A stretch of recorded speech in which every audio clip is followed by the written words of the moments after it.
Hello, beautiful people. Welcome back to our channel. Ever since Nnamdi Kanu's case trial began, it has been one edited charges or the other.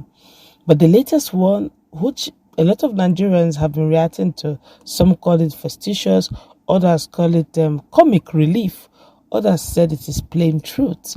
But whichever part of the allegations you believe in, Nnamdi Kanu's lead lawyer have decided to react to this, and he's telling UmuChineke, that's the deep followers of Nnamdi Kanu, to do this over this matter. And I guess he's trying to tell the federal government exactly what is brewing. Before we go into the news proper to find out exactly what he has got to say to both UmuChineke and the federal government, like you subscribe to our channel by clicking on the red subscribe button.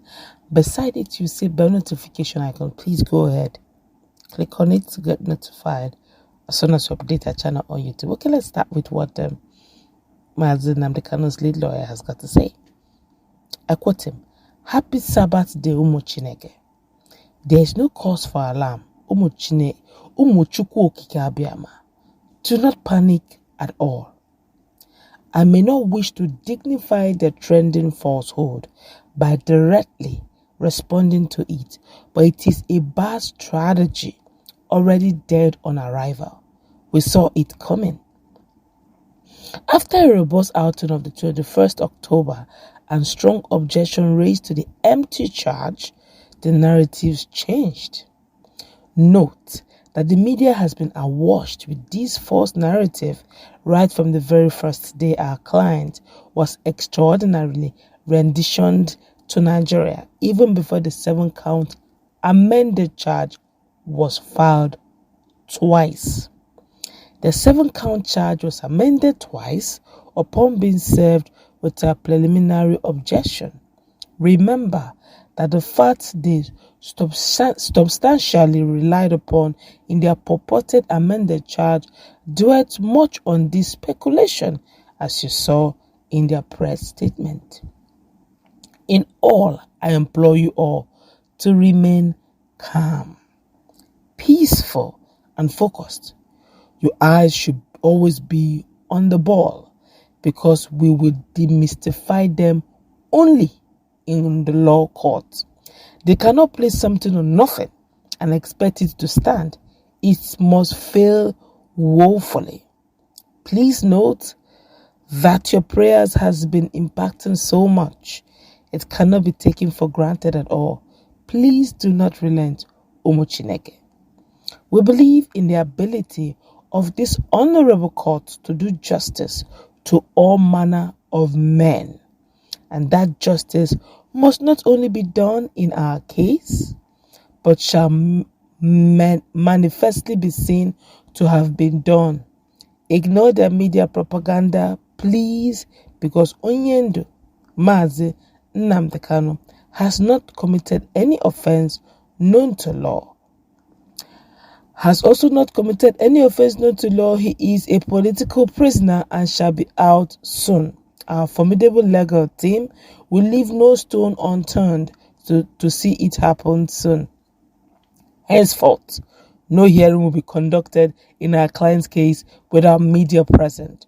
We shall insist come the 10th of November 2021. We are very much prepared and ready, waiting. It shall all end in court. Remain blessed, UmuChineke, and enjoy your weekend. Love you all. At Barrister Ejiofor. A lot of reaction. But in another news, the way things are going there, it looks like everywhere is gbas. In another news, contrary to claim by Attorney General Abubakar Malami that the indigenous people of Biafra burnt the palace of Oba of Lagos, the 15 suspects charged with the crime are of Yoruba origin, court documents seen by People Gazette shows. Mr. Malami on Friday blamed IPB leader Nnamdi Kanu for instigating the group and its militant wing, Eastern Security Network (ESN), for the movement in Lagos and other parts of the country during the #EndSARS protest. Specifically, the AGF alleged that Mr. Kanu, who is currently being tried by the Buhari regime used the anti-police brutality protest that was held in October 2020 as a cover to move and loot Oba's palace. However, court documents with the charge number CR//MISC/ES/L/002020 seen by the Gazette revealed that all the suspects charged by the Nigerian police are Yorubas. In the aftermath of what happened on the Lagos Monarch's Palace, the police brought 15 suspects before a Lagos State Magistrate Court sitting at Ogba in Ikeja Magistrate District with charges bordering on theft and felony. The defendants are Mr. Enyafe Olawale Gbenga Ajayi, Lamidi Rafiu, Oladunmoye Ayodeji, Soliu Tajudeen, Ahmed Olayinka, Samuel Damilola, Wasiu Griwa, Habib Salit, Nuruddin Yusuf, Safiu Quadri Lekan, Afolabi Lukuman, and Yusuf Babalola with charges bordering on theft and felony. Before Mr. Malami's allegations on Friday, IPOB had been. My God, look, this is getting, see, honestly, it's beginning to sound more comical than real. I'm beginning to wonder, are we going to, now, before now, this has been for a while, and this court case has actually been, just if you check the suit, it was actually filed 2020, and now it looks like, from all indication, Nnamdi Kanu is in for a long thing. All the things that have happened in Nigeria, on or before his arrival, is now Nnamdi Kanu.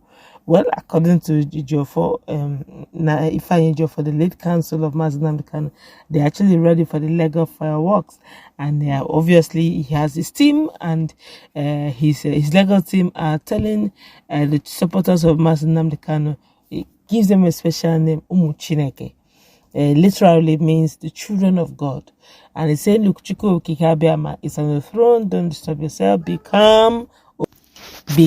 Do not react. Just in court," which means please don't try to do anything that may want to jeopardize the legal fireworks, the legal proceedings, that they know what they're doing.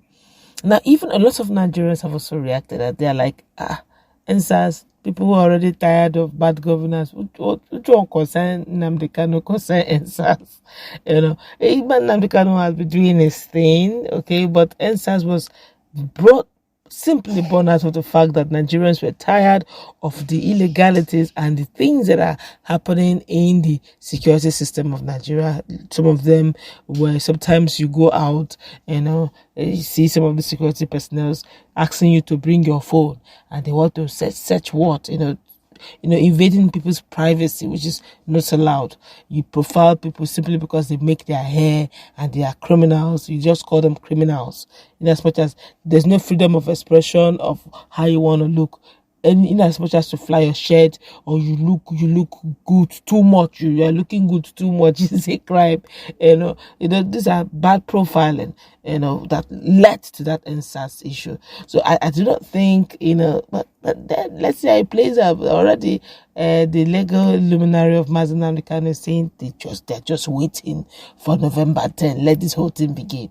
Let's meet in that comment section. This is quite interesting. What do you think? Let's interact. Please, no hate for us. Do have a nice day.